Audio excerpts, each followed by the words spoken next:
Hey guys, welcome back to my channel. Today I'm going to be explaining every ASDF movie joke. Now the reason I'm making a video like this is because ASDF movie is quite complex. A lot of its humor is very layered, there's a lot of references, there's a lot of cultural things, there's just a lot going on, there's a lot of depth to ASDF movie, and I feel like a lot of people don't actually understand the depth to it. So I thought, as a comedy connoisseur myself, I should explain every joke for you guys, just so you guys can fully understand and appreciate ASDF movie, because it's quite a masterpiece. I consider it a masterpiece, so I thought I would help you guys, understand it through some analysis and things like that. Okay, so let's just get straight into it. Got your nose. Look out, he's got a nose! Okay, starting off strong. This is a good one, I really like it. It's a great starting joke for skit comedy like this. Love it, love it. So basically, when you play Got Your Nose with a baby, and stupid babies are stupid. I hate babies because they're so dumb. They're so dumb and stupid, aren't they? When you do this, you got your nose, but it's actually your thumb. If you didn't know that joke, you do that, you play that with a baby, that's their nose, you say got your nose. The joke here is that what if when you play that game, you actually got his nose? You know what I mean? And if that actually happened, the cops would come. It's a subtle reference to the got your nose game, and how as a kid you think it's real and they've really got your nose, and what would actually happen if that happened, and the police would come and be like, oh my god, he's got a nose. That's what would happen, and that's why that joke is funny. Okay, next one. You gotta help me, man. My tie is evil and it's gonna kill me.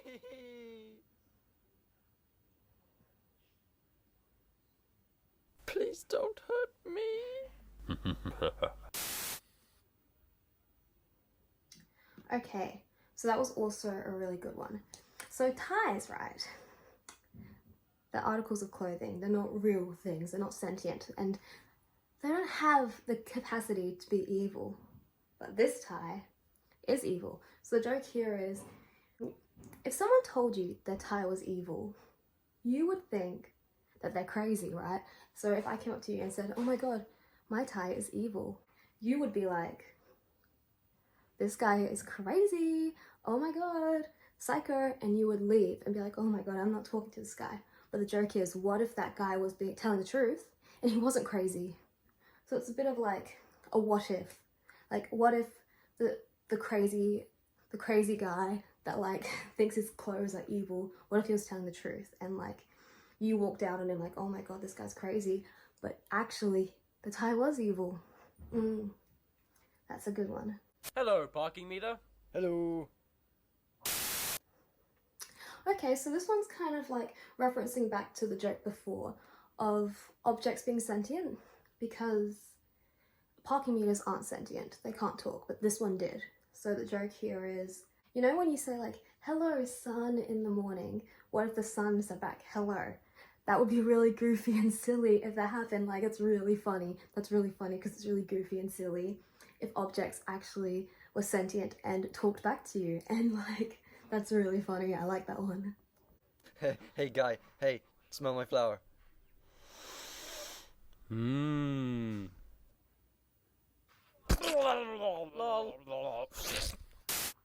Okay, so with this one's a bit of a subverting expectations type of joke.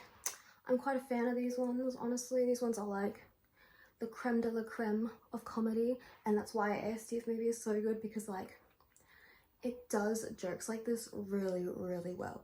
So, you know how there's a prank where you have a flower and you go hey, smell my flower, and water shoots out, I reckon. So clowns do it a lot, so it's probably a clown reference, quite honestly. If you know of clowns are how do you explain a clown? They're comedy guys. They are comedians, but they're really silly and wear bad makeup. If you didn't know what a clown was, so that's what they were referencing. They're referencing clowns, and they like to do jokes and pranks. And one of the prank is the flower. They go, hey, smell my flower. Water comes out. Now, this subverts expectations, because if you know of clowns, you think that's going to happen. So you think it's going to be just a reference to the water shooting. It's not. a crazy scary monster comes out. Now, if that happened in real life, you're expecting water and instead a monster came out, you'd probably scream. You'd be like, oh my god, this is so scary. Whoa, whoa, this is scary. But the guy reacted like it was the flower joke. He just went, lol, like it was a joke. So it's kind of, it's really a multi-layered joke actually if you think about it. Because at first you think it's going to be like the water and it's not. And you're like, that's the joke. But then it keeps going and the guy reacts as if it is like, that's just a funny prank. Oh my god, this is... See, I'm learning stuff with you guys just by watching this again. I'm really astonished. Like, the creativity. Tomska is like, he's a genius when it comes to writing. Wow.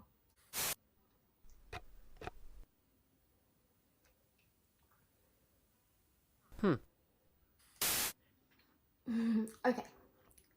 So this is a reference to ASDF movie, basically, this joke. So you know how all throughout ASDF movie, the joke is like subverting expectations. But this joke, so you think it's going to subvert expectations. You think he's going to press a pointless button and something completely not pointless is going to happen, right?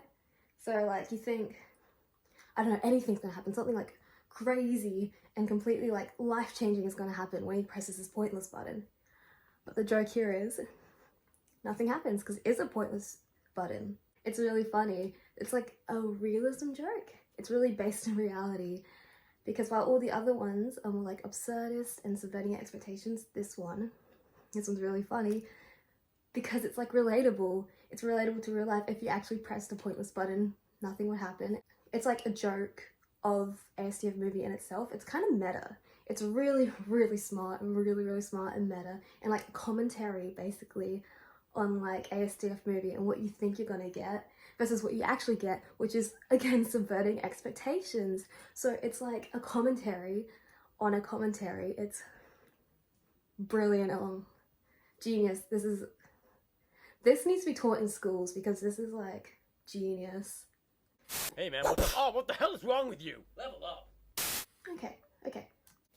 So the joke with this one, it's a video game reference. So if you don't play video games, which I don't know, video games are kind of niche, so it's okay if you don't understand this one.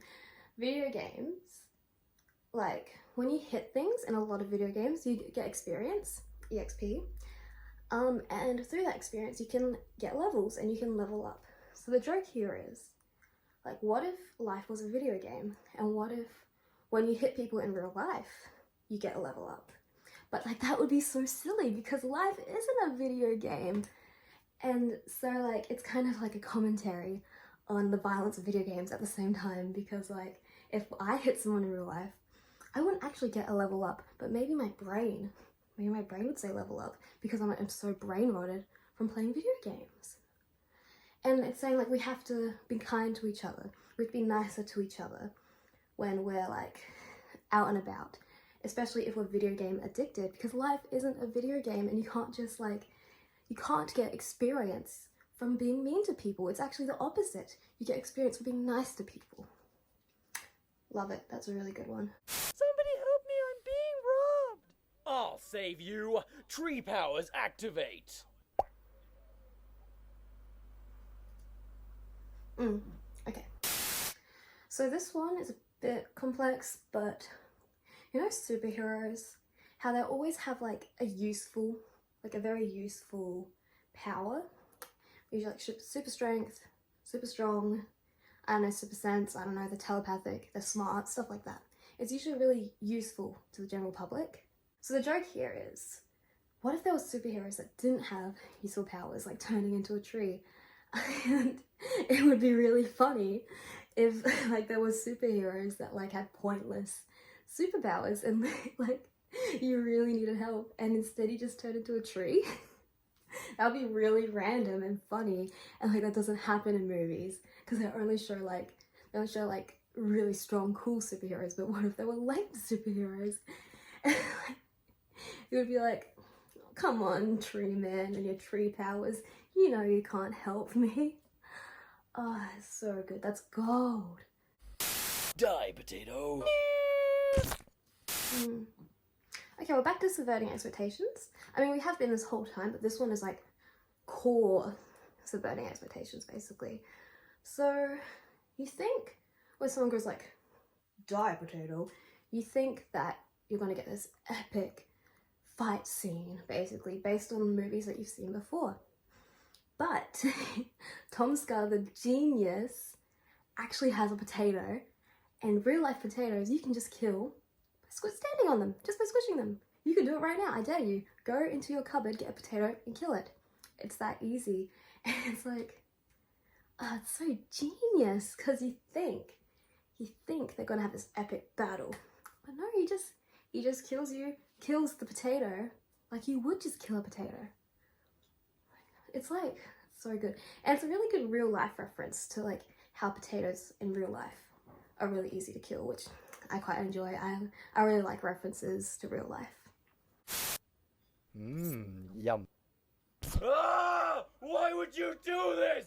I have a wife and family! Ah, the pain! It's unbearable! What have I done? Ah! Tell my children I love them! Daddy! Ah! No!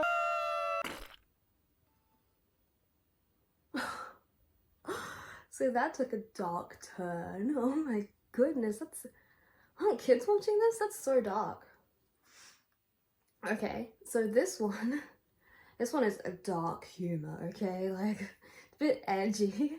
Wow. So basically, you know how before the potato was just killed like that, smash? This is happening again, but with a cake. And when you get a cake, you cut it very slowly, and that would hurt. If you were a cake and you got cut, I'll redo that. Okay, so the joke here is, what if when you cut a cake, it had feelings? Which is like so dark, so dark. Oh my god, I can't believe you got away with like something so scary and dark. And like it would be really traumatic if cakes had feelings when you cut them. It's just, it would be, and that's the joke. The joke is that the cake would like actually react like that, and then finding out he has kids, that would mess you up. That is so dark, but it's like such a perfect balance of dark and like comedy, and I don't think anyone else does like dark humor as well as Tom Scar does, quite honestly. It's just, he really finds that great balance, especially when like it kept going and going. Like at first you think the joke is just gonna be, what if cake had feeling? Cake is like, ah, and you're like, oh my god, haha, just like the potato joke.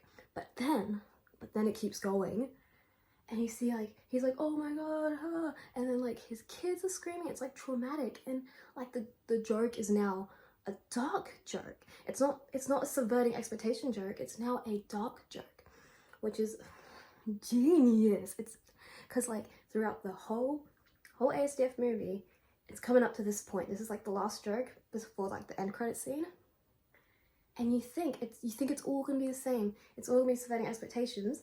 This one does that, and then does more, and does it it's like brilliantly and dark, and there's like so much layers and like commentary. I can make a whole video just on this joke alone, honestly, because it's like, it's really deeply layered. But basically, yeah, the gist is, you know, subverting expectations. This wouldn't happen in real life, and that's why it's so silly and goofy, but at the same time, it is kind of dark to think about, like, if all the food that you like cut up and ate actually have feelings. So it's a really good one. You have to sit with it. You have to sit with the uncomfortableness with this one. I love it. And now we just have the end credit scene. I'm pretty sure if I'm remembering correctly, there's quite a few ASDF movies. Yeah. Hey, you know who's gay? You. Oh, come on! Interesting. So, I'm trying to make like reason of this joke. So I think you think it's just gonna be a gay joke, just like, oh, you know who's gay, and you probably think he's gonna say something like, I don't know, you're like, what is he gonna say? What is he gonna say? And he says you, and you're like, oh, you know, out of all the things he was gonna say, I wasn't really expecting him to say you, but I guess that's the joke. And then Zooms out, he got stabbed. He got stabbed for calling someone gay, basically. Subverting expectations once again with a twist of dark humor, twist of like gore, which is a bit, but you know, Tomska is really good at balancing gore and comedy, as I've said before. I've never really seen anyone else do it this well besides Tomska. I don't know how he does it. Like, he's just genius. I need a masterclass done by him, quite honestly. But yeah, it's mostly like, you wouldn't expect the joke to keep going. You wouldn't expect him, like, the zoom out and there's like a knife and blood and you're like, whoa, that's crazy. So yeah, that's all the ASDF movie jokes explained. I hope you enjoyed. We can continue the conversation in the comments if you want. I'm so happy to talk about ASDF movie because it's so impactful in comedy. It's reinvented comedy. I don't even know what was funny before ASDF movie, honestly. So we can continue the conversation in the comments. I'm so down to do that. I'm probably going to keep doing this for all the other ones just because there's so much to unpack. There's so much to unpack about ASDF movie and it really needs more appreciation. It's so underrated. And I think that's all for today. I'll see you guys later. Bye!